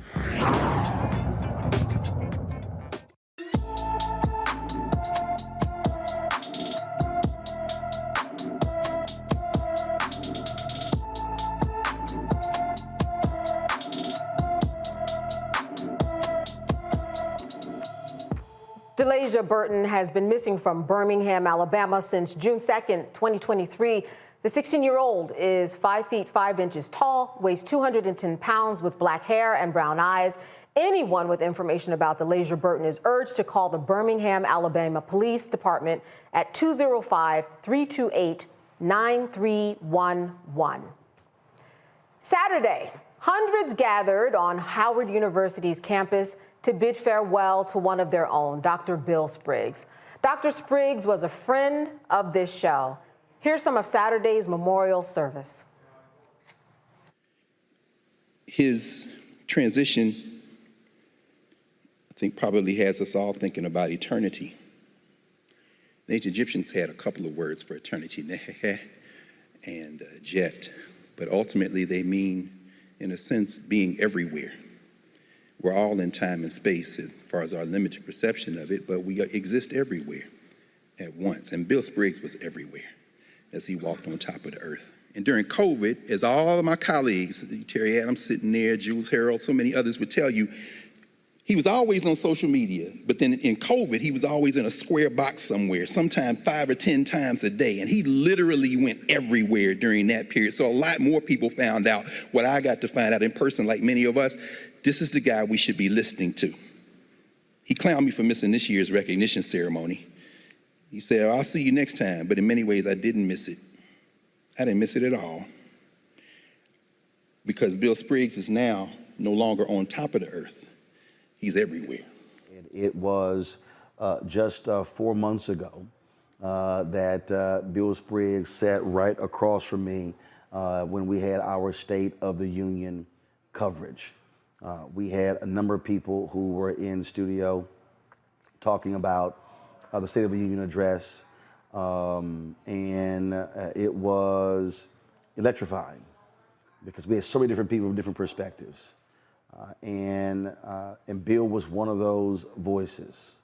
When Dr. Greg Carr reached out to me to tell me that Bill had passed away, I was shocked and stunned. The first thing that came to mind was, who am I now going to call when I want to talk about economics? It reminded me when I got the phone call about the passing of Dr. Ron Walters. I was giving a speech in San Antonio, and I got a text message that he had passed, and that literally was the first thing that I thought as well.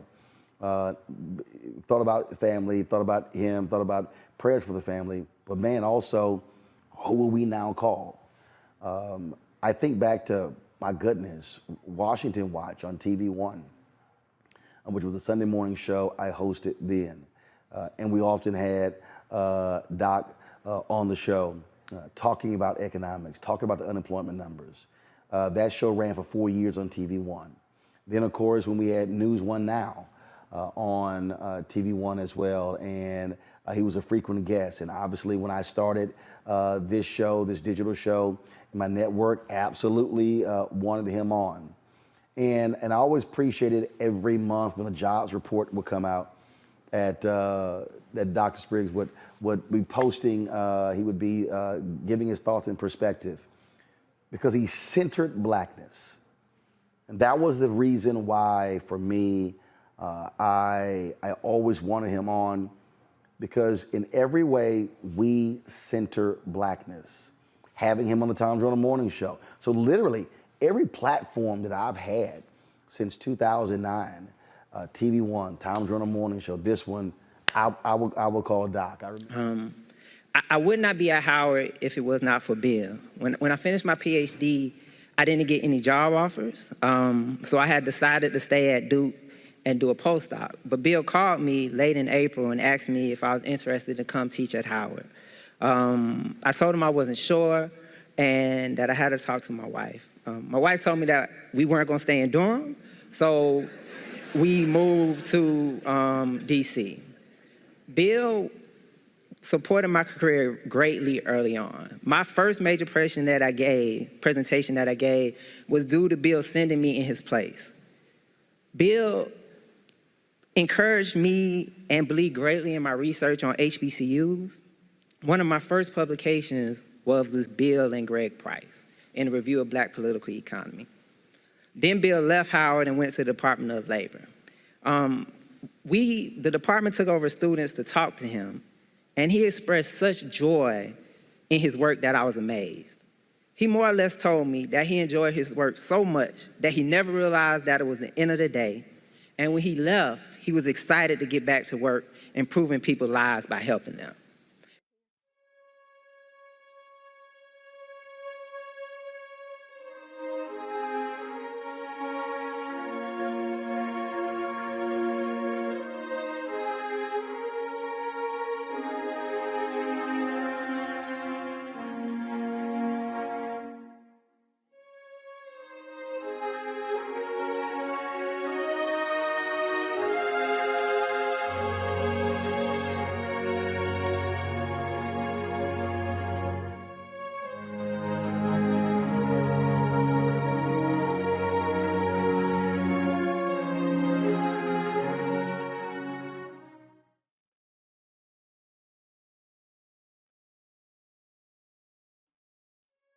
Up next on The Frequency with me, Dee Barnes. She's known as the Angela Davis of hip hop. Monet Smith, better known as Medusa, the gangsta goddess, the undisputed queen of West Coast underground hip hop. Pop locking is really what indoctrinated me in hip hop. I don't even think I realized it was hip hop at that time. Right. You know, it was a happening. It was a moment of release. We're going to be getting into her career, knowing her whole story, and breaking down all the elements of hip hop. This week on The Frequency, only on the Black Star Network. On the next Get Wealthy with me, Deborah Owens, America's Wealth Coach, the wealth gap has literally not changed in over 50 years, according to the Federal Reserve. On the next Get Wealthy, I'm excited to chat with Jim Castleberry, CEO of Known Holdings. They have created a platform, an ecosystem to bring resources to Blacks and people of color so they can scale their business. Even though we've had several examples of African Americans and other people of color being able to be successful, we still aren't seeing the mass level of us being lifted up. That's right here on Get Wealthy, only on Black Star Network.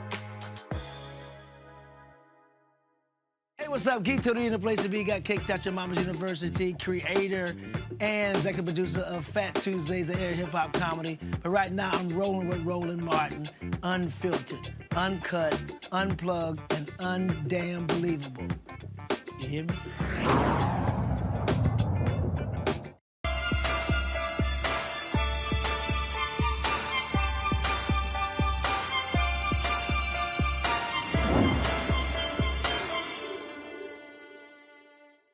Did you know that about 90% of all Black women will be diagnosed with fibroids by the age of 50? Yes, 90%. 90%. Fibroids are usually benign muscular tumors that grow in the uterus wall, and there can be one single tumor, or often there are many, many tumors. They can be small as an apple seed or as big as a grapefruit. Well, my next guest's experience motivated her to ensure that young Black women have the tools to advocate for their reproductive health. I am joined by Jovina K. Evans. She is an assistant professor at Howard University and founder of Advocating for My Uterus. She joins me here in the studio. So good to see you. Thank you. I appreciate the invitation. Oh, absolutely. You know, I think that your story is so interesting because you went down the road that so many Black women go down, in that you spoke to a doctor, you were in your 30s, and he said, just have a hysterectomy. How did you go and veer off from that advice to going ahead to getting advice that was good for you and ultimately, I guess, removing what was about 20 fibroids, right? Yes. How did that happen? So I will tell you that it was my second surgery. So I actually had 2 surgeries to remove the fibroids. So one surgery was about 10 years prior. It was about 2011. And so that particular physician, he's the one that did that surgery. The surgery was actually minimally invasive. So it was only like a couple, maybe like 3 small cuts in the abdomen area. And so he removed some fibroids, but he told me that he kept some in because they were too small and it would have caused more issues if he tried to remove them. So there's always a chance of fibroids growing back, and I knew that, growing back as well as growing larger if you leave some in you. So in 2019, that was when I didn't have like major issues in terms of like cramps. I never had cramps or anything like that. However, I did notice that I started feeling really fatigued, and then I ended up realizing that my iron levels, my anemia was actually coming back. And so with that, that was when I ended up going to a hematologist, and he said, you know what, you are definitely anemic. And I dealt with it before when I had fibroids, and he was like, okay, what's going on here? And I said, you know what, I think my fibroids may have grown back. Wow. So with that, I went to the physician who did the surgery previously, and so he did a 3D ultrasound in the office. And so he was like, yeah, you know, they're growing. You know, they're larger. What do you want to do? And so I said, well, you know, I don't have children, and so I would like to preserve my uterus. And so at the time, he had a conversation with me about egg freezing. He did recommend that I go see a physician at University of Michigan in terms of egg freezing, and I did go see the physician, but honestly, it wasn't a good rapport with that particular physician. Right, so and you need that because you have to trust the doctor. Exactly, right, and I just did not feel it with that particular doctor. So fast forward, I went back to him about a year later, and so he checked the fibroids again, and he said, you know what, just get a hysterectomy.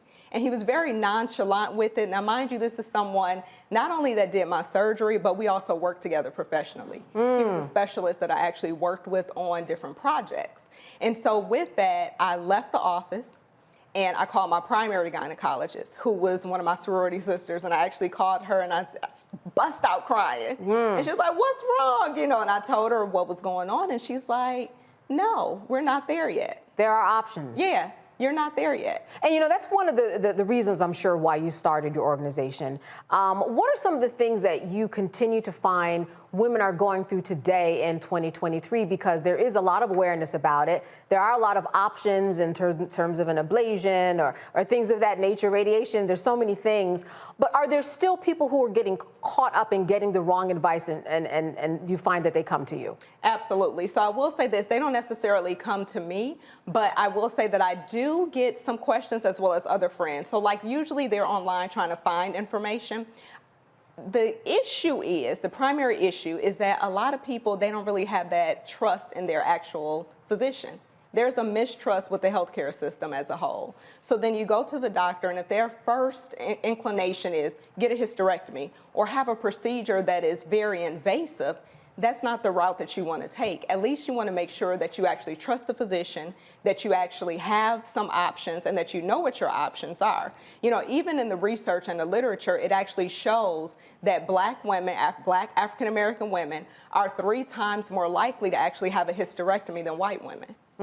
Even though, again, there are other options, minimally invasive options, uterine artery embolization, radio frequency. And so why is that? So then the question becomes, and it's one of my research focus areas, the question becomes, is it a health literacy issue? Is it that women are not aware of their options? Are the physicians telling them of all their options? Right, and there are many options. Ultimately, what happened to you? What did you get? Yeah, so eventually I did some research. I found an actual physician who specialized in uterine fibroids. So she moved from Northwestern University, University of Michigan, and I made an appointment with her.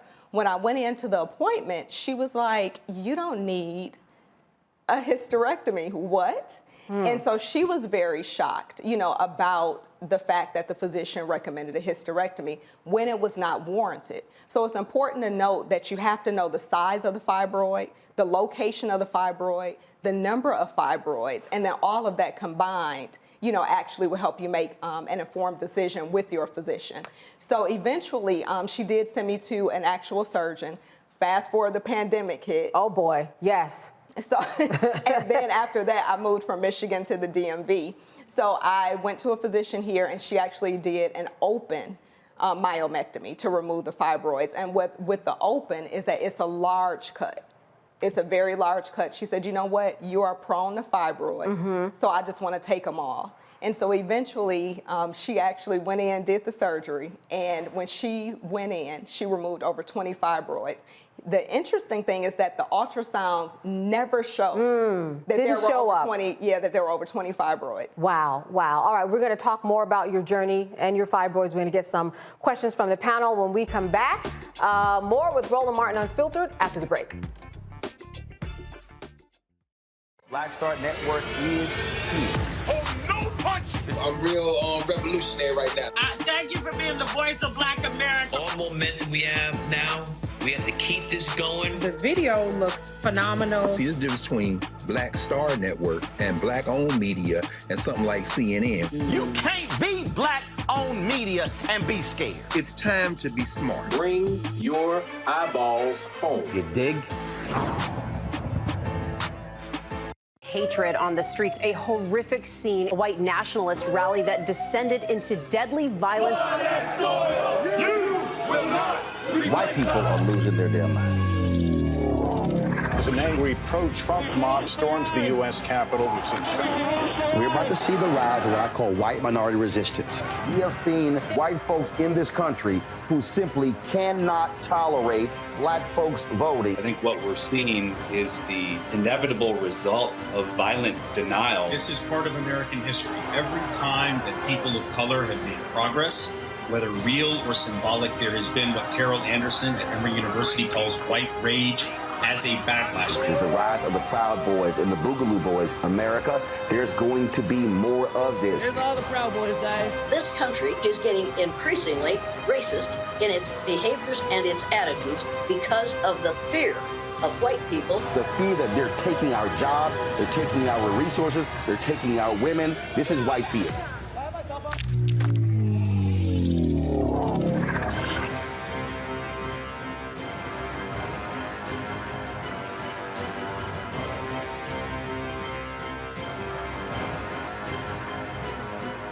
Hey, it's John Murray, the executive producer of the new Sherry Shepherd Talk Show. You're watching Roland Martin Unfiltered.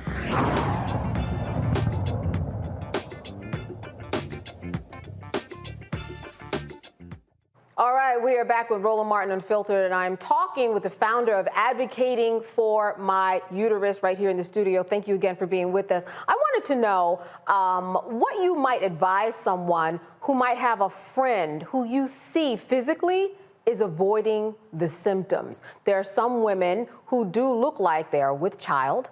There are some women who have the pains. I've heard some women, they want to deal with it naturally. How would you respond to all of those things? So I would say, here's the thing. Number one is all of our symptoms are completely different. Two, when you think about one of the main symptoms is usually like heavy menses or a heavy cycle. A lot of times we don't talk about that in our family. So I think about with my family, we didn't necessarily talk about how's your cycle? How many pads are you going through? How many tampons are you going through? So number one is to be aware of our own body as it pertains to your cycle, the cramps. I would even consider keeping some form of a diary, keeping track of the symptoms that you actually have, and then making sure that you do go to a doctor. I completely understand that again, that there is mistrust. I completely understand how someone could be scared, but avoiding is never the answer. Because here's the thing, if the longer you wait, the potential your fibroids are growing larger and larger, and then you limit the options that you have. Because if it gets too large, the only option that you will have may actually be a hysterectomy. As you said, the fibroids tend to come back. They can actually typically grow within, 6 months? I mean, within months, right? So I do potentially. Know, yes, potentially. Mine actually took closer to like 10 years to get to the point, where they were at. Right. But I will say that lifestyle changes actually helped. All right, let's talk about those lifestyle changes though, right now, before I go to the panel. What would you say are some lifestyle changes that would help someone deal with their fibroids? So I would say, number one, I'm gonna be very honest. A lot of people are not gonna like this, okay? Cut out what? People are not like Cut this. out what? I became a vegetarian. Okay. I became a vegetarian. There is some research that shows the link between red meat or beef and actual fibroids. So I did become a vegetarian. Now this was not because of the fibroids, but it did actually help a lot. Right. Still in terms of eliminating the stress, walking, doing whatever you have to do as it pertains to protecting your peace and eliminating stress. Also in terms of exercise as a whole, and eating more fruits and vegetables as a whole. Right. Yeah. And you listen, there's some vegan ribs out there. Yes. You can find replacements. You just have to kind of stick to your gun and have an open mind about it. Let's go to the panel now. Renita, what is your question for our guest today? Yes, well, thank you so much for being here today. I'm glad you're uplifting what is a very important issue. And by that, I mean doctors quickly moving to the hysterectomy for folks when they do have fibroids and not really taking into account what people's goals are around, if they still want to have kids, if they haven't even had kids yet, things like that. But I guess my question would be, if someone decides that they do not want to have a hysterectomy because maybe they are not sure that they are done having kids, or maybe they haven't even had the opportunity to have kids and they know that they want to, what does a track look like for continuously dealing with fibroids if you are a person that is prone to getting them? So I will tell you this, in terms of myself, I opted for the myomectomy, which is the removal of the fibroids. The only way to completely get rid of fibroids, like completely where they're just not going to grow back, is actually a hysterectomy. So I even now, after having 2 surgeries, there's the possibility that I may end up needing a 3rd surgery in the future. But I was willing to take that risk, and I am willing to take that risk because I just want my uterus. Right now I'm not in a space where it's warranted, where that was the only option. And so I want to protect my reproductive organs as much as possible. So for me, and I would share with other individuals, is that again, if you want to preserve your uterus, the best option is going to be an actual myomectomy, especially depending on the symptoms that you have. All right, Dr. Dubingo, what is your question? I have is you talked a lot about the medical industry, and we've seen so many stories like what you're talking about today, and Black women and mortality and pregnancy and the like. Do you feel like the medical industry is finally starting to wake up to the calls from Black women and the Black community in general to listen to us as we speak about our pain and other challenges, particularly as it relates to Black women's health? Honestly, no. And the reason why I say no is because we still are dealing with a very, very high rate of maternal mortality. So we even saw a couple of weeks ago when the actual athlete actually died. So I would say no, that right now that there's still a lot of inequities as it pertains to Black individuals, minorities as a whole. And that's where I feel like health policies, different policies are going to come into play, and they're needed. That's where I feel like more education and advocacy are actually important and needed. I do think some physicians are getting better, but there's still a lot of work that can be done. Brittany. Thank you so much. The work that you're doing is just so important. I guess my question is really, what would you say to individuals who don't want to get a second and third opinion? I know this is something we as Black women experience. I've had something similar happen to me where a physician recommended I get a procedure that would have affected my ability to reproduce. I got a second opinion and they said that's really dated medicine. So I guess what would be your response to that if folks said it's too expensive? I would ask the question, how expensive, or what's the dollar amount, or what cost can you actually put on your health, right? And your health and your uterus. And to me, it was invaluable. So therefore, I did get a second opinion. I did talk to my primary care. I talked to a specialist. And then when I moved to the DMV, I actually talked to 2 physicians before I even had the actual surgery. The issue is that a lot of people don't have access. And so that was my issue when I actually had the surgery, is that when I woke up and the doctor was like, you still have your uterus, we were able to take out all the fibroids. I was really happy, but at the same time, there was a level of sadness that came on me because of my privilege, because of my education, because of my socioeconomic status, I was able to save my uterus. But what about those who don't have the type of insurance that I have? What about people who don't have the transportation that I have? What about the individuals who don't have access to pick up the phone and call their sorority sister that's a doctor and say, hey, I need some assistance? And so that's the thing, is that some people don't actually have the money to get the second and third opinion. So in terms of your process, What was that like? And, how expensive was it? Because people will want to know that. And I know it was COVID, so that presented a lot of problems, but kind of outside of that, what was the time involved and how long were you down after the surgery? So the surgery, I actually had the surgery in September 2021, and the doctor actually told me, she said, you're an anomaly. So I actually have a picture. I took a selfie when I was in the hospital, and I was literally sitting in the hospital bed, and it was probably 3 hours after surgery, no pain or nothing. Really? No yeah, pain. you are an anomaly. Wait, that cannot be the takeaway from this, that there's no pain. No, so that is not the takeaway. That is not the takeaway. That was my story. And I do want to go back to the importance of diet, nutrition, and lifestyle before the surgery. Because I'm an avid walker. I tend to try to walk 5 miles a day. Again, I'm a vegetarian. I try to, make sure that I'm intaking vitamins, water, all those different things that I'm supposed to. And so that actually helped with the recovery process as well. Yeah. And so at any rate, so when I actually was discharged, now let me share this. The one issue is, so I do want to share this, the one issue is that the myomectomy, I actually lost a lot of blood.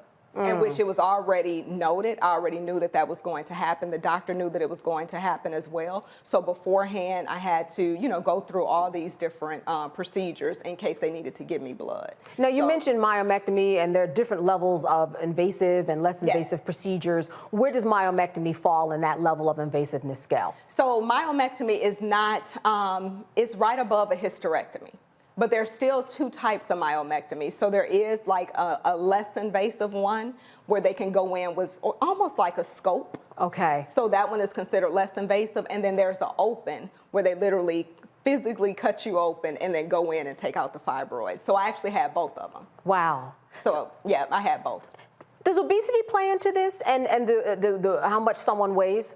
I have not read anything about that, but it very well could. But I will say I don't know. I have not read that in the literature. Okay, so what type of conversation would you want somebody to have with their mother or siblings about fibroids and kind of entering into this discussion? And does it make a difference if your mom has had them? Is that something that's passed along?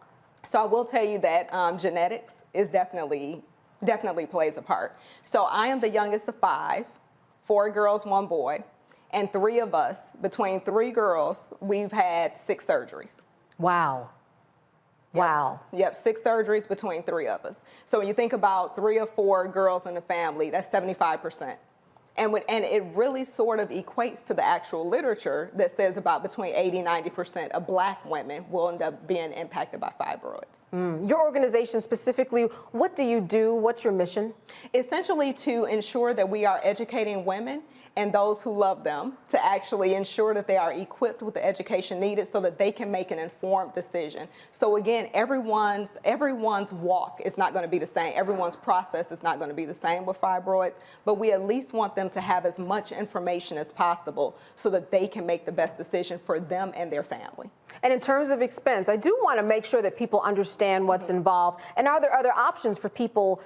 What would you say someone who doesn't have insurance and is fearful just of that whole financial burden that's associated with it? So I will say that I did not have a financial burden in terms of from the surgery, the doctor's appointments, the pre and post-op appointments. I didn't have an actual, because of the insurance that I did have.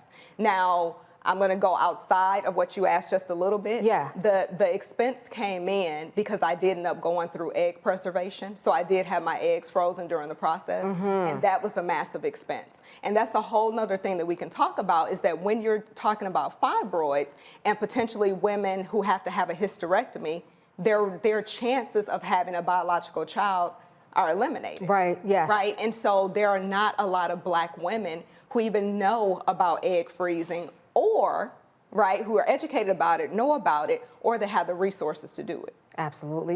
And so that's where the financial piece came in at. And so the lessons learned, what would you say are your major takeaways from your whole experience? I would say ensuring that you advocate for yourself. Even when you don't want to, get that first opinion, the second opinion, the third opinion if you have to, because you have to be comfortable with the physician that you're actually going to essentially have potentially cut you open. You want to ensure that you're comfortable with them.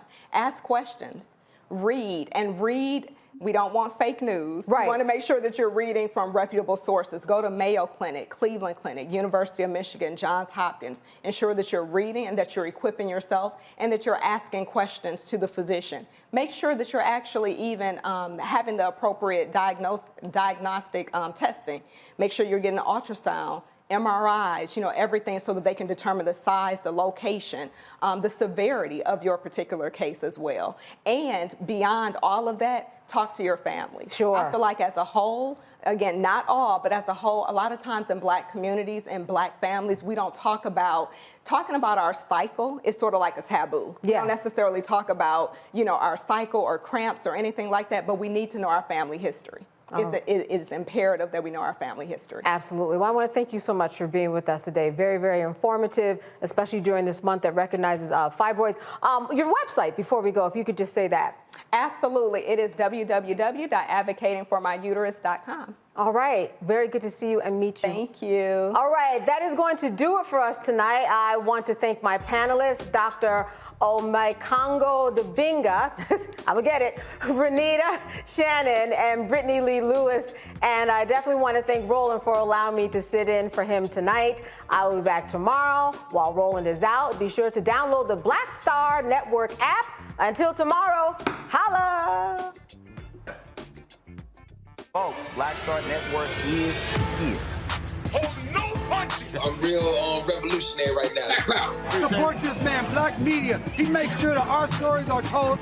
Thank you for being the voice of Black America, Roland. Stay Black. I love y'all. All momentum we have now, we have to keep this going. The video looks phenomenal. See, there's a difference between Black Star Network and Black-owned media and something like CNN. You can't be Black-owned media and be scared. It's time to be smart. Bring your eyeballs home. You dig? Pull up a chair, take your seat. The Black Tape with me, Dr. Greg Carr, here on the Black Star Network. Every week, we'll take a deeper dive into the world we're living in. Join the conversation only on the Black Star Network. Hi, I'm Dr. Jackie Hood Martin, and I have a question for you. Ever feel as if your life is teetering and the weight and pressure of the world is consistently on your shoulders? Well, let me tell you, living a balanced life isn't easy. Join me each Tuesday on Black Star Network for A Balanced Life with Dr. Jackie. We're all impacted by the culture, whether we know it or not. From politics to music and entertainment, it's a huge part of our lives, and we're going to talk about it every day right here on The Culture with me, Faraji Muhammad, only on the Black Star Network. I'm Deborah Owens, America's Wealth Coach, and my new show, Get Wealthy, focuses on the things that your financial advisor and bank isn't telling you, but you absolutely need to know. So watch Get Wealthy on the Black Star Network.